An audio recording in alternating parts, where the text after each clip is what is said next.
Hey guys, it's Matt. I've been staring at these notes for I don't know how long now, and I thought there's no way to go about this formally. You just have to start talking.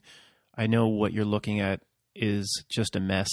I don't expect you to even look at it, to interpret it.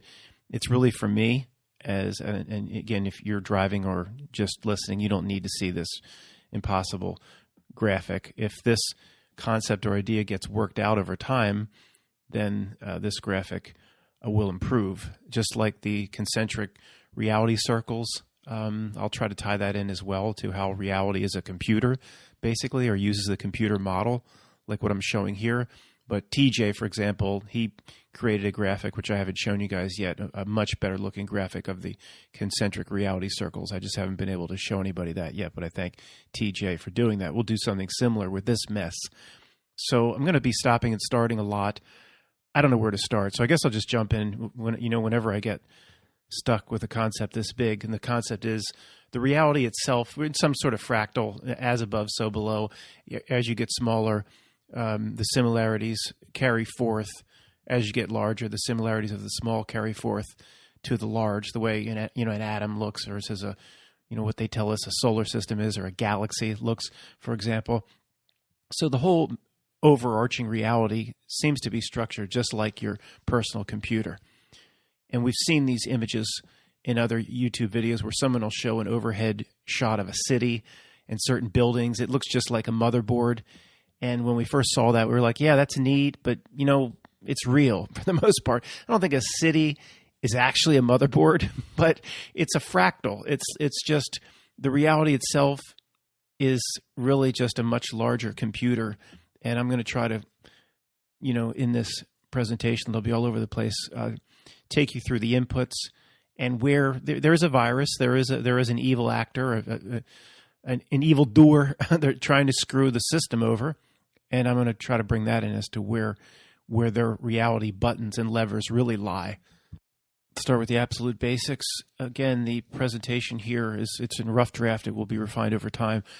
The reality itself, as large as it is basically really no different than a computer, a personal computer model, where it's on your desk with a screen, a monitor, a tower, an operating system, a processor. So let's just start from the basics.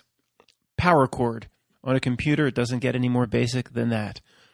The power cord, the source of power in this reality, I believe L.C. King, I have mentioned his channel before, L.C. King. I'll try to link if I remember, but I've referred you over to his channel before. His model is the closest to the power cord of what this reality is.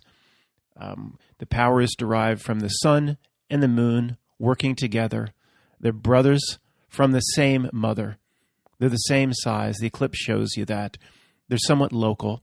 They work with the oceans and the earth as a salt bridge to create power and basically an almost never-ending source of energy for this realm. That's simply the power cord. For when we take it down to the small or the micro, that's the power cord that plugs in the PC or the tower. If anybody's saying to me, well, Matt, you think the world is very illusory, very much of a simulation or a matrix, why do you need something somewhat physical, the earth or the sun working with the moon, the positive and the negative, and the earth and the salt bridge to create something like a battery? Why do you even need these physical things? Well, because it's not just a video game here. There's much more real components to it. This matrix has rules. If you drop a brick down on your foot, it will hurt. There's a physicality to it that will make it. It's mostly a dream, mostly a video game, in my opinion. But there's elements like that where it has to be backed up by what I would call, or what seems to be, quote, real. So, yeah, a video game could just put in a fake sun and beam down fake power. But again, we're not going to, in this limited avatar, we're not going to understand the ins and outs of it. I go back to the movie The Matrix, where it says the Matrix has rules. And there has to be a somewhat of a real element. And whoever constructed this place uses the sun and the moon with the earth as a salt bridge. And the L.C. King model is probably the closest to how it works. Of course, that means the Stephen Hawking models, the models of astrophysicists and astronomers at Cambridge and Harvard and Yale and just completely fooled, completely lost. I don't care what their math tells them. I don't think they have any understanding how even the solar system works, let alone the Milky Way or the universe. And, most of these people are not in on it. They're simply fooled by the data that the reality presents. The reality is the event horizon. It will show them exactly what they need to come to certain conclusions. People like Neil Cut the Grass Tyson, he is an actor in the system. He is in on it, like other monsters, like Michu, Pikachu, or whatever those guys. All those guys are cut from the same mold. Brian Cox, all these clowns. So that's the power cord. It's pretty simple. Just go to the LC King channel. The Stephen Hawking model is a joke. The Big Bang is a joke. Flava Flav 911 is a joke. It's all this 911 is joke in Y'alltown. I mean, it's probably a 7-Eleven part-time job truth drop in the Flava Flav Public Enemy song. Anyway, don't mean to get too stupid, but let's go on. The second major part is, let's just go. Well, we're not even following the numbers. Number 5 on my diagram was the power cord. I'm trying to go from basic to more complicated. It's working up from the most basic to the more complicated. Number 1 on this diagram is the screen. It's the monitor on the computer, is the outer reality screen in my concentric reality bubbles presentation, and it's simply the screen, whatever stands behind it, and the minions trying to get our attention. It's everything. I'm not just talking about your television or movies. I'm talking about the presentation of society itself. What's considered a success? What's considered good or bad? Or, all the stuff that comes from the screen down onto society. All this stuff with race now, it's completely cooked up. So the screen, from the people listening to this perspective, we're pretty clear on what that is. There's not a lot of reason to spend too much time on that. Number 2, the main part, the Earth itself. And I'd like to, by the way, before I forget, I want to thank Izzo for helping me through some of these concepts and concepts that he's been looking at for many years. He didn't even know that I was looking at the same thing until I mentioned a few videos back. Then we've been exchanging ever since. So inside the Earth itself is the tower, say, of the PC. Do they even still have these? I guess they do, but I haven't bought a PC like that for so long. There used to be a tower on the ground, and that would be the Earth itself. And the most important part inside that is, of course, the processor. Now, this is where I put real human beings as the Intel Pentium 2 processor. The real human beings. In my notes here, I have the processor and likely the programmer and the coder. Or if this is some sort of matrix or dream environment or Maya, it's David Lynch's Dreamer. The power, not the physical power that comes from the power source, but the power of the reality manifestation, I believe, comes from the processor. Nothing in a computer comes out unless the processor. That's us, in my opinion. And the basic idea here is, of course, this dark element that exists here just wants to fool the processor into putting out the output that it wants. All right? So we'll come back to this. We're the processor and potentially the programmer and the coder. And of course, per your suggestions and everything in comments, this is going to change a little bit. So let's just keep going. The initial operating system, all right, I have is number 6 here. The initial operating system, the motherboards, would be more the BIOS, and think of that word, basic input-output system, BIOS. Now, in a computer, a BIOS is like the startup program. First thing that starts up allows everything to start working together. Like the operating system will then see your mouse and know what the mouse is supposed to do, and things like that. So the monitor works. Very basic BIOS. And think how interesting so you can almost see the word biology in BIOS, even though somebody's going to scream at me and say, "Matt, it means basic input output system." Well, yeah, but is it a coincidence? It just screams BIOS, biology. There's a lot of things that these things start matching up in odd ways. Like when we look down at a city, it looks like a motherboard, and this is just one of those areas. So you have the initial operating system, which to me is like nature, the laws of physics, how the wind blows here. If you drop a rock, it will fall. Things that the creeps have no way of changing. There's something laid down here. They're trying to get their virus, and here we go again. We have a computer virus. We have a virus on the reality operating system itself being mostly carried forth by a human V. And what's going on now with CV.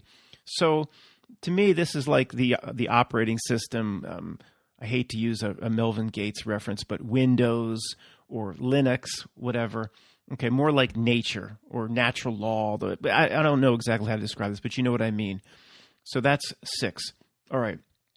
Now, where the dark element comes in, by the way, on top of the, I don't know how to really show this, but on top, if anybody is looking at the diagram, which you don't have to, and again, it'll only distract you from what I'm saying, I have a projector sitting on top of the tower, and the projector is projecting basically reality itself, or the way a society moves based on our inputs, our manifestations of coming from the processor, ultimately turns into a projector, which becomes reality itself.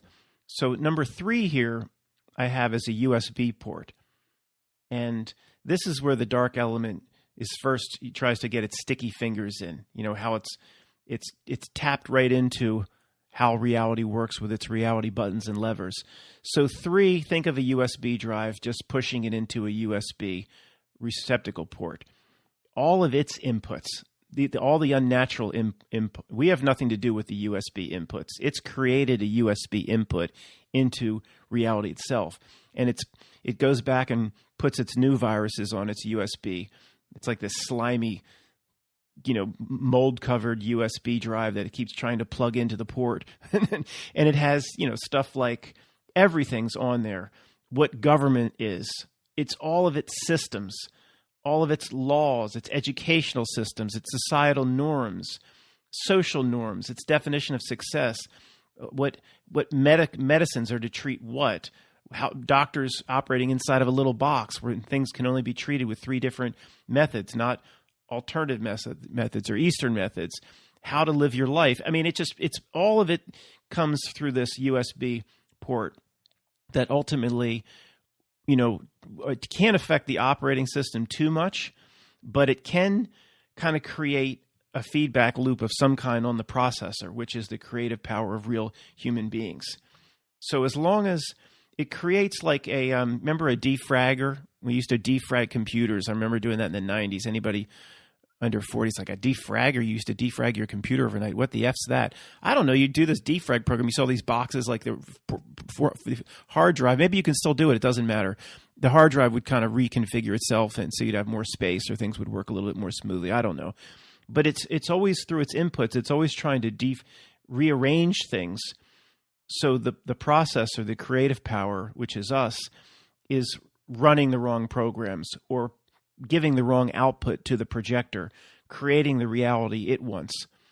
For example, the Borg in Star Trek, when they take over a ship, they immediately change the environmental controls.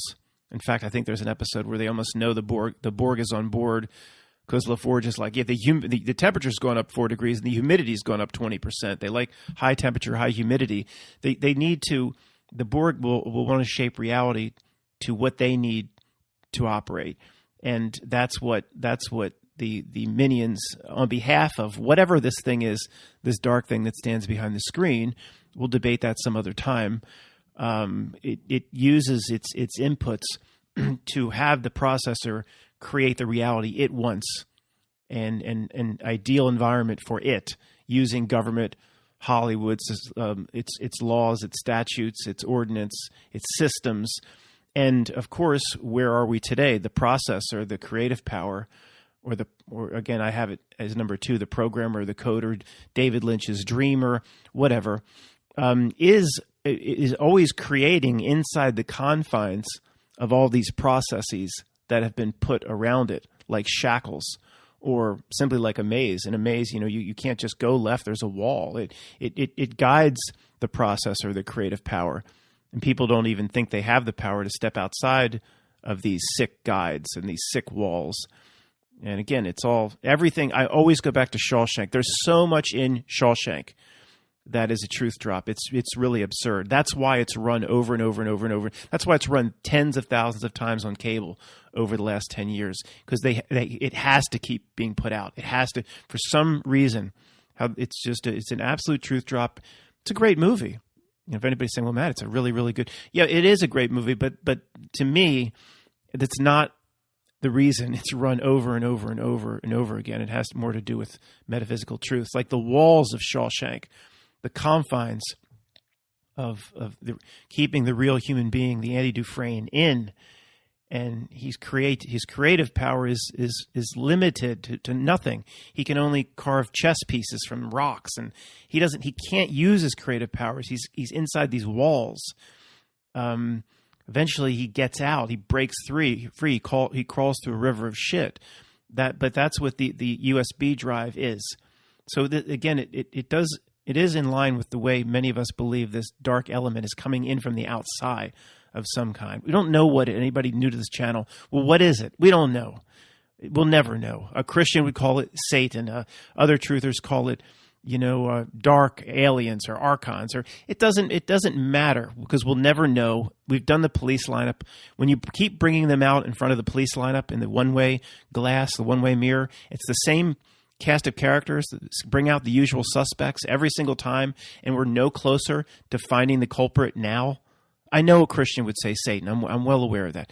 But I'm saying there's so you can bring out the reptilians, you can bring out the Greys, you can bring out all these bad guys, the ancient families, the Rothschilds.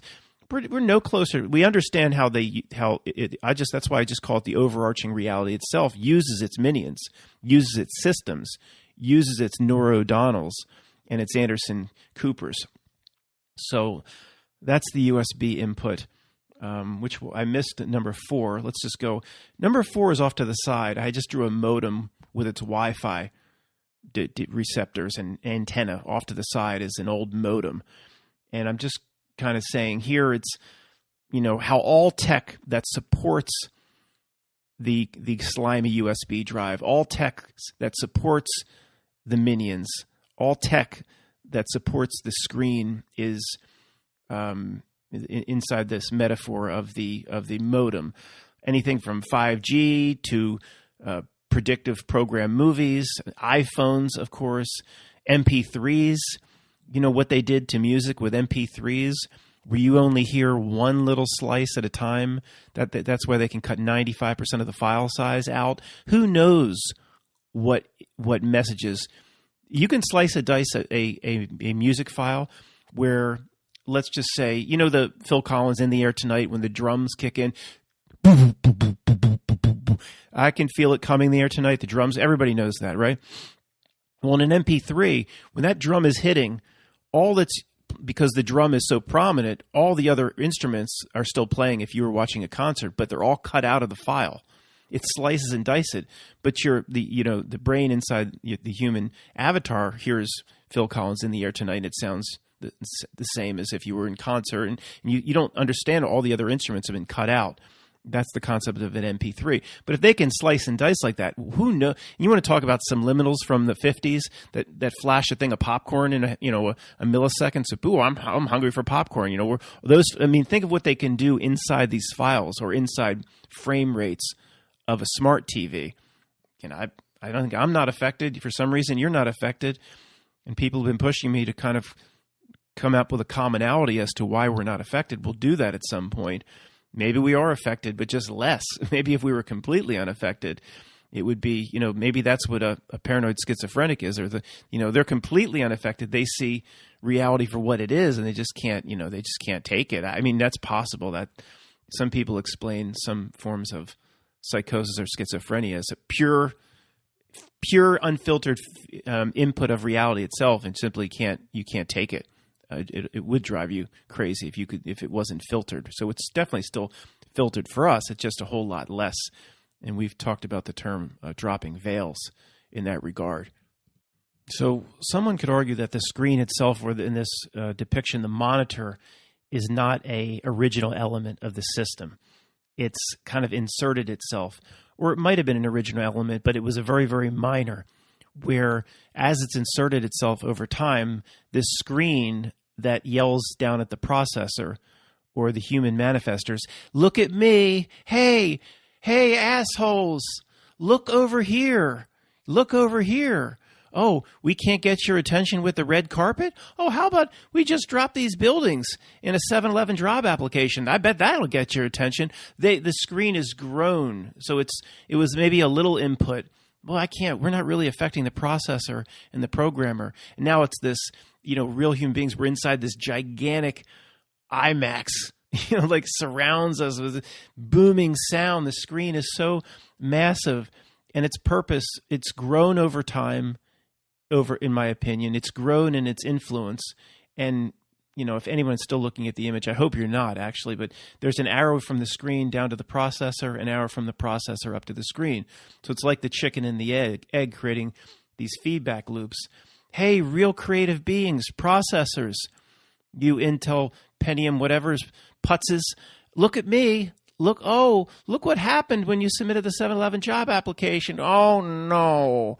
Now we're going to be terrified of these groups for 20 years. And then that's a feedback loop. And then the processor goes out and it creates more of the reality they want. And then you have ridiculous incidences like Richard Reed shoe and underwear bombers and things like that. And it just feeds on itself. So once the screen gets, it's like hooking a fish, and then the processor creative beings then just keeps looking at the screen and then just keeps feeding more of what it wants through its projector. And I have the eye drawn here. I don't really want to speculate too much on the eye. I'm well aware of all the old theories. Eye of Horus. Well, what does that really mean? Eye of Osiris or Eye of Horus. What does that really mean? This right eye cover the sun, the moon? I know. I'm aware of all that. To me, the eye is a little bit more than that, in my opinion. But I'm not really prepared to talk about here what my theories would be on that. So I've drawn in here for my own purposes. It has to do, in my opinion, with actual creative reality creation power. We'll talk about that some other time. Okay, it's probably appropriate to get into this. This is very interesting. The Matrix continues to be a truth drop movie. It just keeps producing in terms of giving us a window or a guide into how reality itself works. Of course, as a movie coming from Hollywood, it's also going to be filled with deception. So you have to take away what you believe the real truth in it to be. So in the movie, of course, human beings in a pod just presented as batteries, which is ridiculous. Even the way the movie presents it. Morpheus, Lawrence Fishburne, somehow he gets away with the worst overacting job of all time. I'm not even going to try to do it, but it's just kind of his character's kind of beloved now, and we kind of look the other way as to how horrible the acting is. But he says human beings are combined with a form of fusion. The machines will have all the power they will ever need because the human being produces so much energy of BTUs. So it's ridiculous. Fusion would produce hundreds of millions of times more power than a human being would. Two human beings trying to get warm under the covers. That's not. They wouldn't need that. They wouldn't. Fusion would be enough, and they already said they have fusion. So that's like. I don't know. It's like spending $100,000, souping up your old your Chevy Nova hot rod with gigantic tires in the back and new turbochargers, and then just thinking like STP gas treatment is going to help it go faster. You wouldn't need humans as batteries. I should just get to the point here. The original Matrix movie fandom clearly says, or the idea was supposed to be, the minds of the humans in the pods were combined as a form of biocomputing, a biocomputing neural network. So the minds or the creativity of real humans in the pods actually was the processor for the matrix itself, exactly like what I'm presenting here. Again, this is pretty easy fandom to find on the movie The Matrix. It says working as a sub-processor to create the virtual world. So if you dig into it, they said, well, that concept was too heavy for the movie, and it was better to just go out with the movie as a battery. And I don't know. It just is that somebody at the last second say, "What's this in here, boy?" Oh, that's too much truth. You can't tell them. You can't just tell them that they're the processors for this matrix themselves. Take that out of there. Just say you're this. Just change Morpheus's line, Lawrence Fishburne. He'll read it the same way either way. Just make it seem like human beings are just battery, even though we'll tell them they have fusion, which is hundreds of millions of times more powerful. It's like you have this roaring fireplace, gigantic Harry Potter fireplace with 20 logs stocked up and all this heat, and then somebody's trying to light a match off to the side for an additional amount of heat. You wouldn't need the human beings.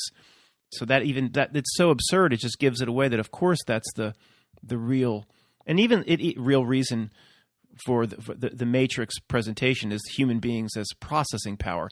And when you look at the images of the machine city and the human beings in the pods and all the electricity and currents flowing back and forth, it looks like a processor. It doesn't look like a battery.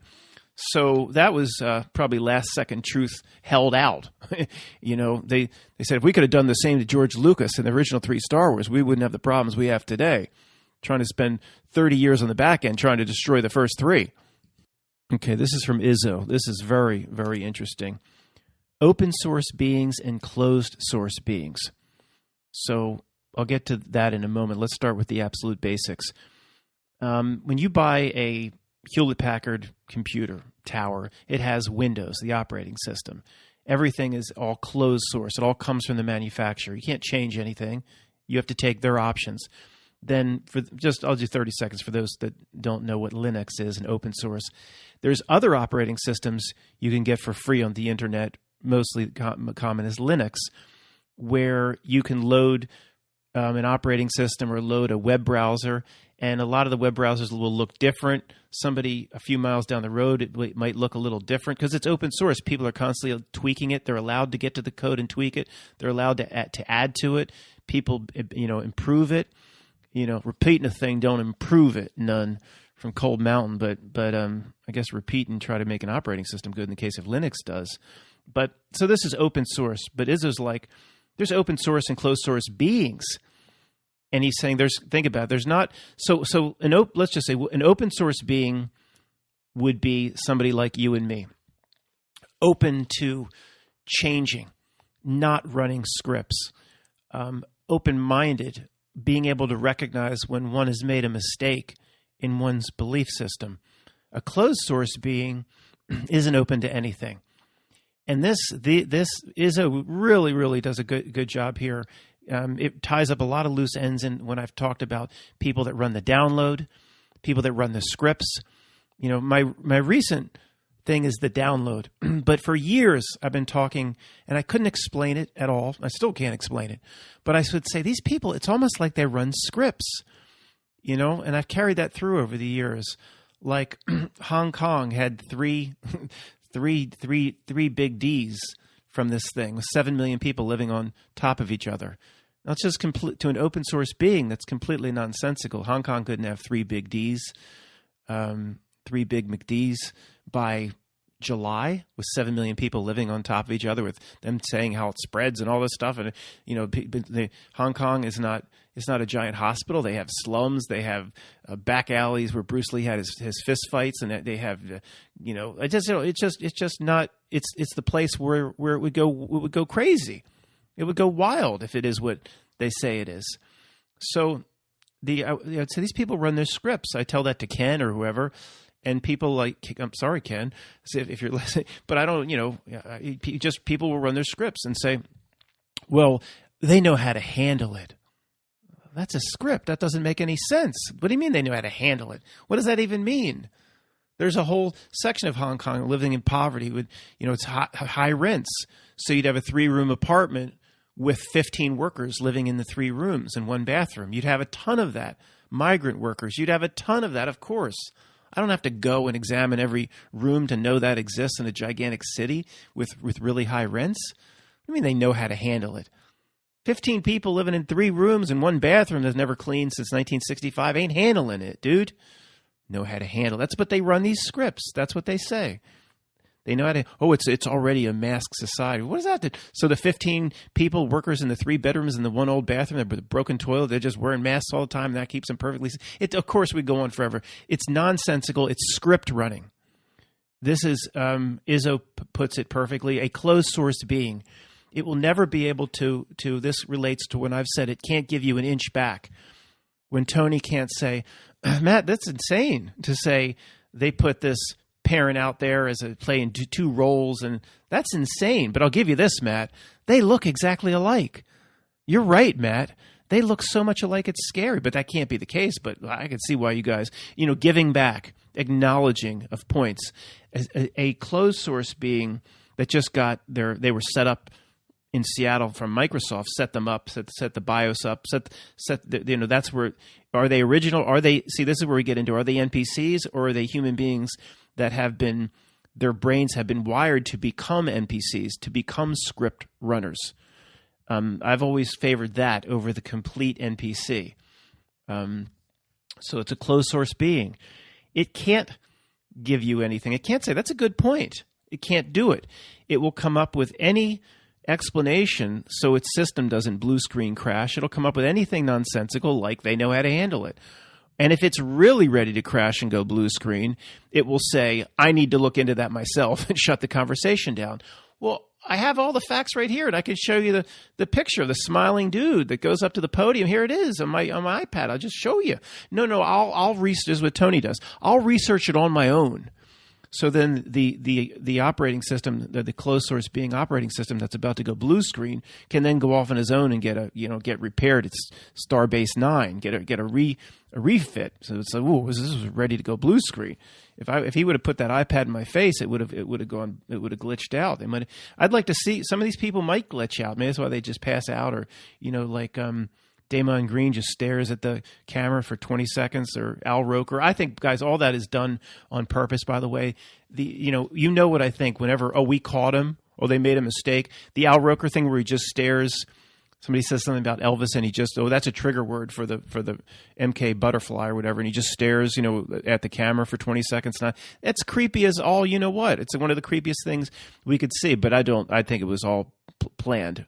All planned. He didn't glitch out or anything like that.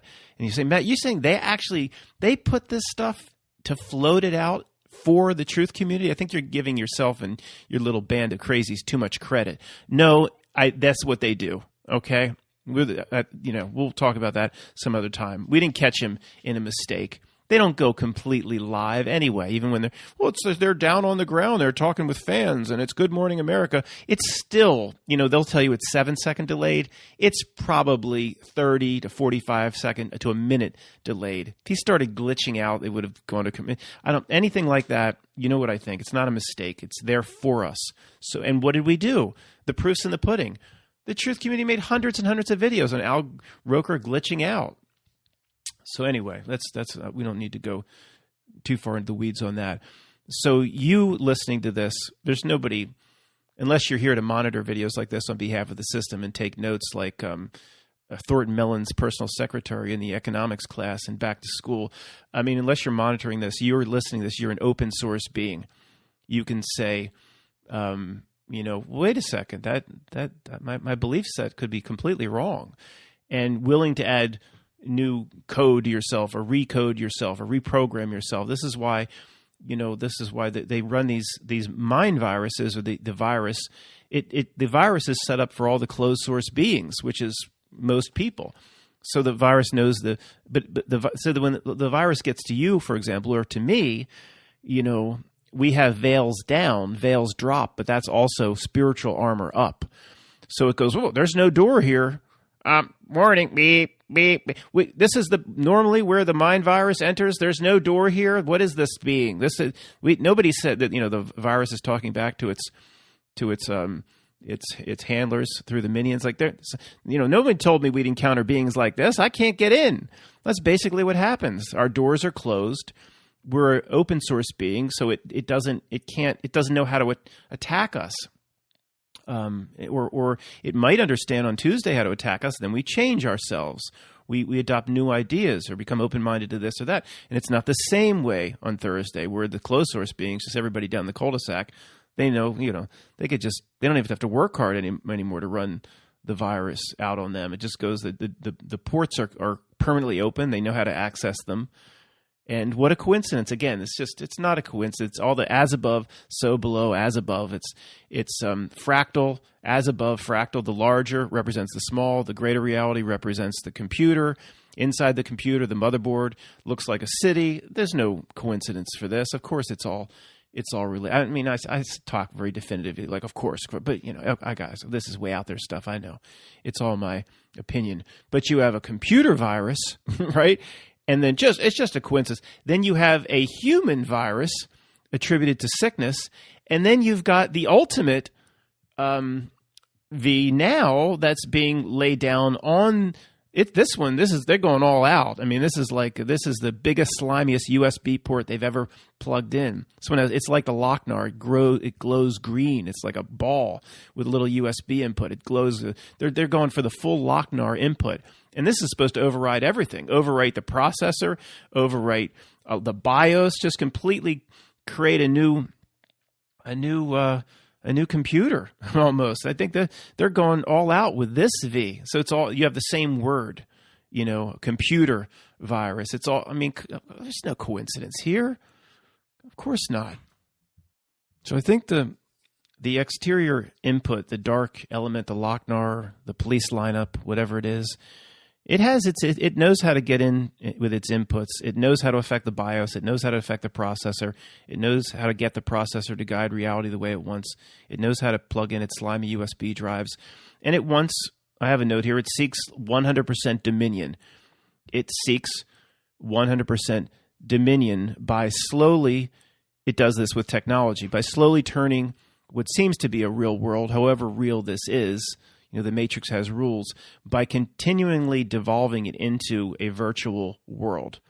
As everything devolves down towards tech and human beings willingly merge with their iPhones, then, of course, it makes sense. Would it be easier for it to run its viruses and its resetting the BIOS? So, of course, as things become more virtual, then it becomes the Lawnmower Man from the movie, or was it Lieutenant Barclay in Star Trek that simply he started to merge with the computer itself, and there was no differentiation between Lieutenant Barclay as the computer and the physical carbon-based, man. And they seek 100% dominion. I believe I think at this point they know there's open source beings. And again, thank you, Izzo. I will adopt that term forever. That they just simply can't get to, at least right now. And they're losing, but they say, okay, in their back rooms, Jared from Subway? No, the other Jared, get him in here. We're thirsty. They said, well, if we can't get to these open source beings, we can at least trick them. We can't get to the processor directly on these sneaky bastards, but we can trick them. Let's run tricks on them. That we can get them in a roundabout way, kind of in a pathetic way, to help manifest the reality we want. But also, we'll help them see. We at least can cut them off from their peers. So as they gain understanding and knowledge, we'll put them into a box where they'll be the ultimate boy that cried wolf. Once they have an understanding of how reality works, they'll never be able to present it to anybody. First off, because we'll already have made them closed source beings, so when they present something, the person will just scream out, Hong Kong knows how to handle it, and they'll run the other way. They'll run scripts, so they'll never get through to them anyway. But even if we make a mistake there, and we have some back doors into the closed source beings, the way Matthew Broderick was able to speak directly to Joshua through his dial-up modem, spoke to the highest level program inside the United States Pentagon, DARPA Defense, could speak directly to Joshua from his little bedroom with his clothes strewn all over the place, and Ali Sheedy creeping around up there. He could speak direct.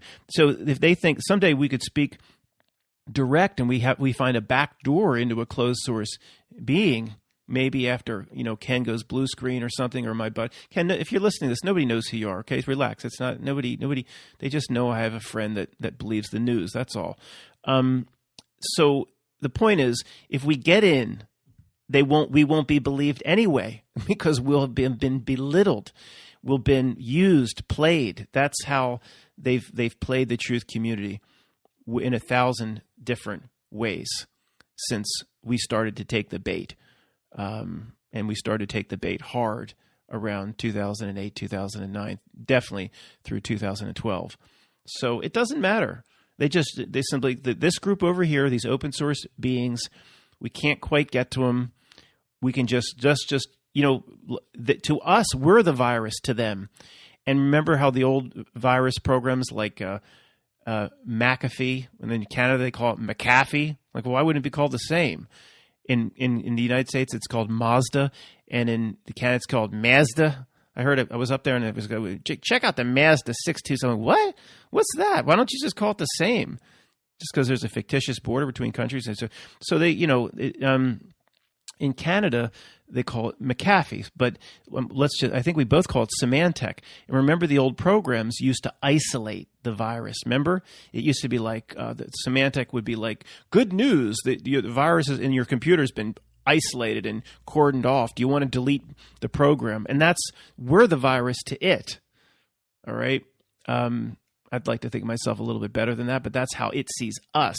So it just wants to wall us off. It wants to Symantec program us, cordon us off, so we can't screw up the rest of their little creepy plans, that creepy plans on everything. The processor, the BIOS, the operating system, the screen, the processor, the operating system through the projector. And this does, if anybody is struggling with what we've talked about many times in the past or toyed with, well, Matt, maybe there aren't a lot of real people here. Maybe, they need the real creative beings ultimately to manifest reality. What do they care about, all these NPCs and closed source beings?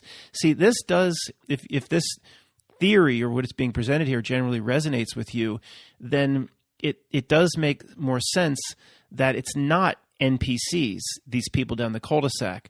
It's more like real human beings that have been degraded down. This was my original concept, and I know there's issues with it. And, Tony has smart metaphysical Tony has problems with the soul token concept. I'm not talking about my friend Tony, two Tonys here on opposite ends of the spectrum. Isn't that interesting? The people have a problem with my soul token. You give up too much soul tokens, you cast yourself down into the abyss. But this makes more sense, because if the processor, if people are degrading themselves and putting out the reality through the projector that the slimy Lochnar input wants, then again, just a pure Dolores Cannon NPC type wouldn't have that creative power. So why do they spend so much time on the masses? The original Dolores Cannon description of the NPC was as simple as this. When you walk through a crowded airport, 80, 90% aren't real at all. Completely just part of whatever this game is, or the Sims game is. And the evidence to me, when you walk by somebody, how many times you've gone, hello, with some real, meaning to your voice, or a little bit of a the way a real human being would acknowledge another real human being, and they just kind of like open mouth, don't even grunt back. They just kind of walk by. For years, I was like, that's an NPC, but I don't think so anymore. I really don't. I think it's basically an NPC, but it's Pinocchio. It was a real boy or girl. It's devolved itself into a piece of wood, but it still has a little bit of the creative juice that the system, through its Lochnar USB input, has manipulated to produce the reality that it wants. All right? Or again, if they're just NPCs, the guy down the cul-de-sac, why does the reality and its minions spend so much time on them? That doesn't make sense. It makes more sense if they still maybe they have less creative juice as they devolve themselves, and they've given themselves away soul tokens, and they've moved down closer towards the abyss, and they've moved one step closer to merging with a technocracy and trying. They're actually banging on the door trying to get into Ready Player One. Like, bang, bang, bang, let me in. Ready Player One, I want in. They want in. They don't want to be who they are. They want to be the Ready Player One character and drive the DeLorean. I mean, they want in, but they still, if the root of it is still a real Pinocchio, it's that piece of wood could still have some creative power. It just makes more sense to me looking at its behavior. It will tell you what it's what. You can find out everything you need to know about yourself in looking what it's trying to do to you. If you weren't special, if you weren't powerful, why would it work so hard to try to manipulate you? It's just so simple. It's just simple. And so to summarize a few things, the CPU can't create on its own. It creates inside of a program, right? No matter how great the processor to create an incredible work of art, a 3D image of bringing the Mona Lisa into 3D or whatever, it needs to do that inside a program. The programs are the parameters on what the programmer, the coder, or the processor itself can accomplish. You know, David Lynch's Dreamer, the program is being more and more manipulated by the inputs of the system, the tentacles of the system. So that's what all of these systems are for. I'll go over it again. Just think of each system as just a box or shackles or confines on the processor, on the creative beings, or at least if not shackles, it just guides exactly where it wants the creative juices of the processor to go, like a maze. Again, the maze, you can't go left if there's a giant brick wall to your left. The maze runner can only go where the maze will let you go. This is the purpose of its systems. It's inputted these it's put in so many dripping, slimy, disgusting USB inputs to create its maze, to guide the processor to only go in one place.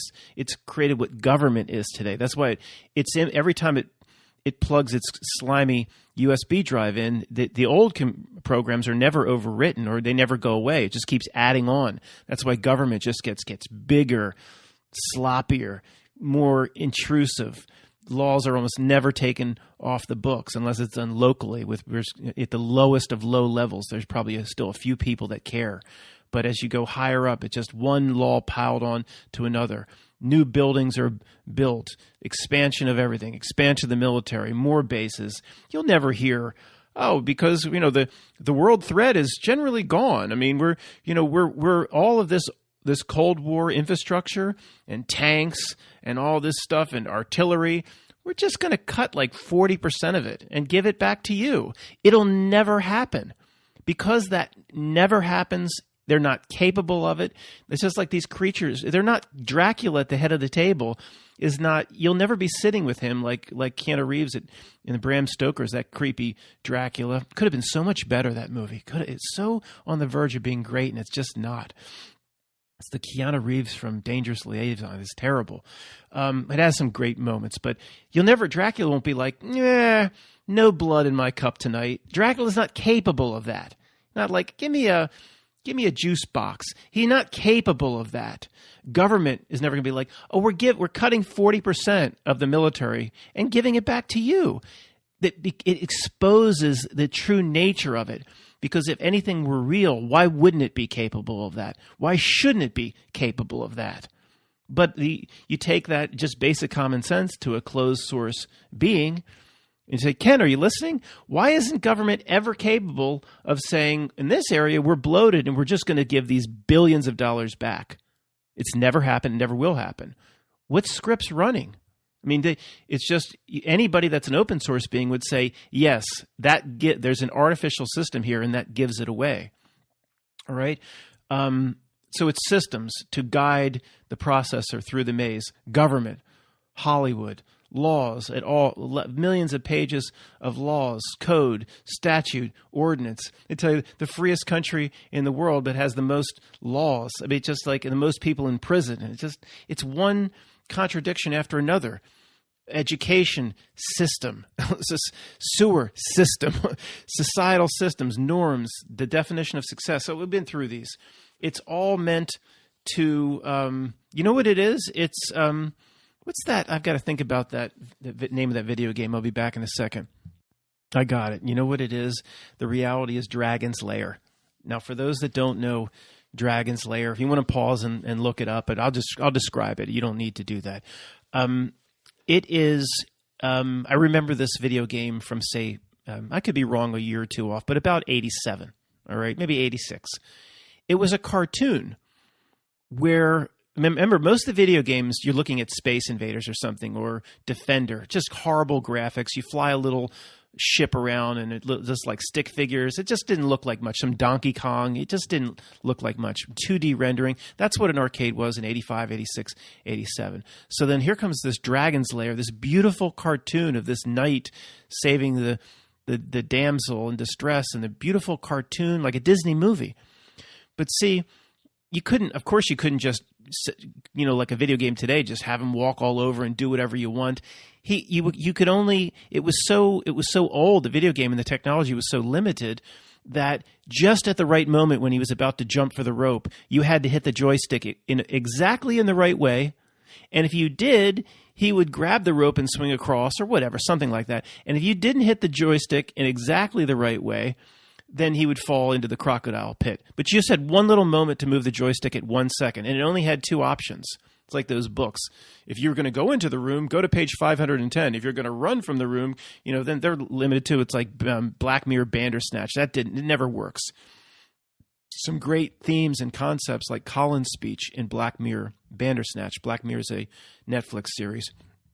But it just didn't work. You choose the outcome, never works. It's just, you just loop back to the same stupid thing. You run that same thing with President Nixon. You just keep looping back to the same part in the resignation speech where he's talking about not beating his wife. It's the same pathetic thing all over again. So this reality, it's guiding you through all its systems. It's just Dragon's Lair. It looks like a video game where you have all these options, but you have no option. The Dragon's Lair video game. If you hit the joystick in the exact right spot and then you got the rope, then it just take you to the next part. You can't decide to go to another part. It's all guiding you through. And people like idiots would spend. If anybody did this, I'm sorry, but I did it once or twice. I'm like, I'm not wasting my money in this damn thing. If I hit the joystick one little spot, I get to I'll just go rent a freaking Disney movie. You didn't have VHS then, but whatever. It was a waste of money. So you could figure out how to move the joystick and then eventually get all the way through Dragon's Lair. Everybody wanted to see the cartoon play out, so we'd all like gather around, watch these idiots. We'd never put up the money for them. We'd have them they'd put quarter after quarter in. It made more sense to go to Donkey Kong, and actually it's like, or Pac-Man, much more challenging. Anyway, whatever.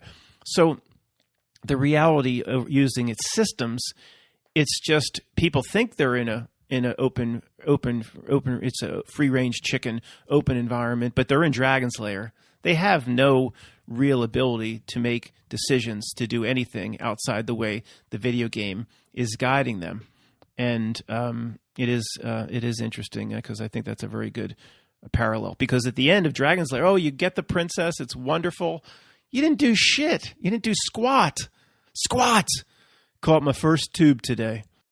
Okay, one other note here that I wrote down that's not really related too much to the metaphor of the small computer system to the greater reality, but it could be very, very important, so I might as well mention it. We'll talk about it in detail some other time.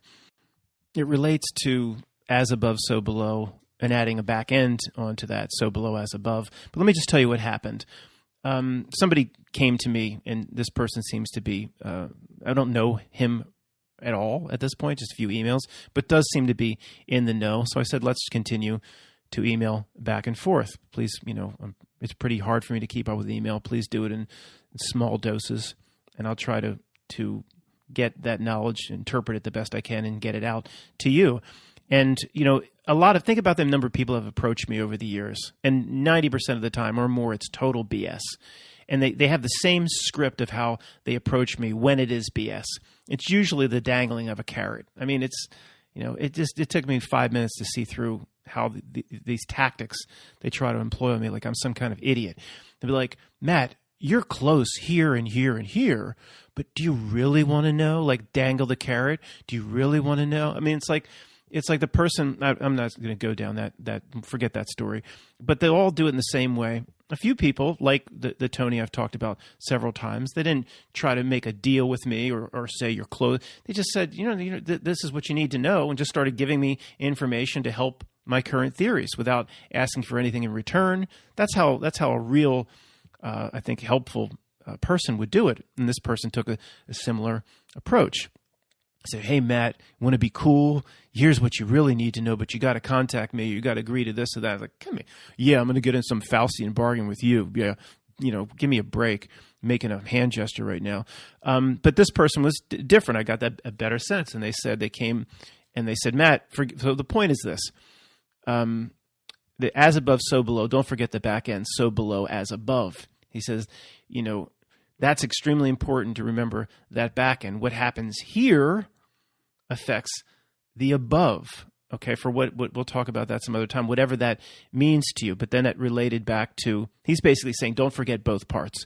And that does relate back to all the interesting things Tony have told me. The smart, with the esoteric knowledge, Tony, not my best friend who believes CNN is real. Tony has told me, hey, you're here. I was trying to tell you guys for a long time that we're just here as like a small little pinky of higher self. And Tony keeps coming back to me going, no. You are extremely important for your higher self to realize certain things. You have to recognize that you can walk out of this game here. So you're higher. It's not like, Matt, you keep presenting it like you're this nothing little part of higher self, like one of 1,000 tentacles, and higher self knows everything. And it's just you're just here to test the waters, or you're just here to have a bite of a hamburger, and then your higher self can experience that. And he's like, no, you're critical for you to accomplish things here. So your higher self gets it, or can understand certain things, or can walk out of the game. So you say, don't belittle your role here. You're not just a little tentacle. So when this person presented that, I thought back to, Tony's been pushing that on me, saying you're misinterpreting some of my initial, guidance. And do I just bow down to Tony and believe everything? I've talked to him on the phone, and he's just a god, and he has every Harry Potter tomb of how everything works. No, I don't bow down to everything he says, but I get a sense of people that people have a certain level of knowledge, and they know how things work, and I listen very carefully. This person's highly intelligent. I'm not just going to bow down like everything he says is right, but I'm going to listen. So same with this person, but I don't know this person nearly as well. So then I started thinking, well, wait a second. He's saying, remember the back end, as above, so below, but remember so below, as above. And I thought, well, okay, wait a second. These jerks, the minions on behalf of whatever here, the minions like Melvin P., minions like the lead singer of U2 that keeps $99 and sends $1 off to his charity. I sent a couple cases of water to Africa. These minions, their power is here, right? So I thought, that maybe that second part is critically important, so below, as above.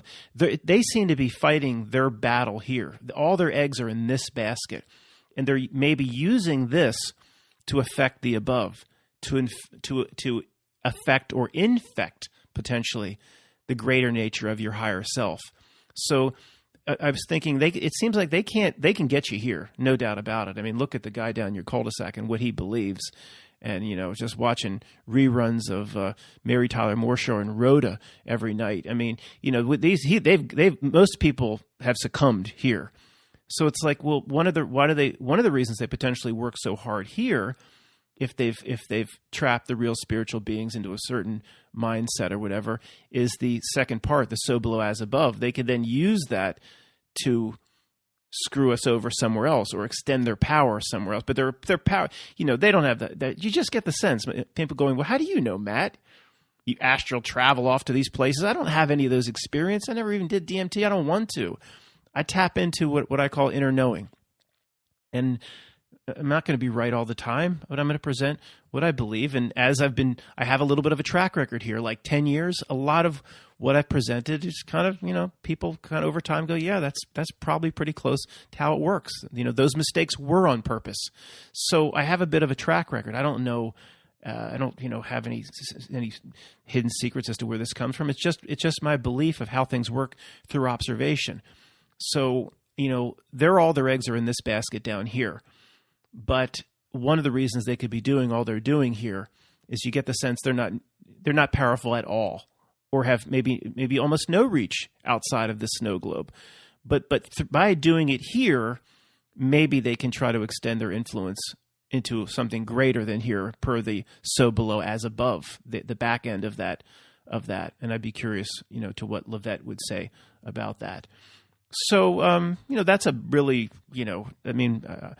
these types of themes, what I'm just talking about here, not the computer theme, but what I'm talking about here is, this is not my thing. Okay, this is above my pay grade. This is not my role here to be going into these areas too much.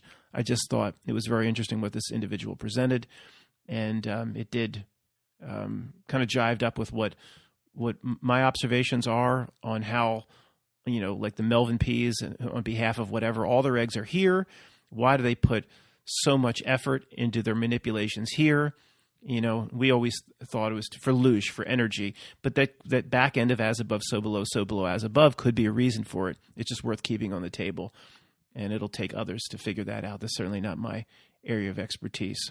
Again, talking about it too, because it did relate to what some things Tony has told me about. Not the Tony who I went to high school with, who believes in that Anderson Cooper is really 360, or that Aaron Burnett's really out front, but the Tony that gives me the good information as to how things work here. Thanks for listening, guys. I'm just going to keep going for a few seconds to remove the timestamp, but when I paused it to end the video, guys, it was 10110.1. I kid you not. I was, 1 hour, 1 minute, 10.1. 10110.1. Now it's not that, but that's what it was when I was officially done the video. The numbers are they're part of reality itself. They flow through reality. They send messages. The gematria is real.